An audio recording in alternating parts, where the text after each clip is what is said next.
For making this paper plane, you'll need a normal rectangular paper. Fold the paper into half. Now unfold it. Fold the top edges of the paper like a triangle.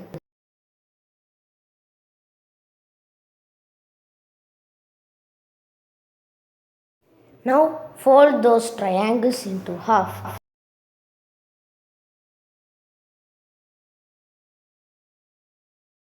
Fold the paper into half.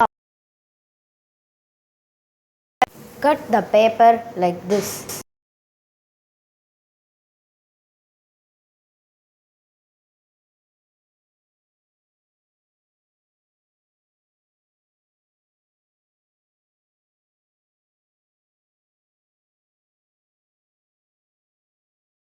Fold the wings of the plane as half.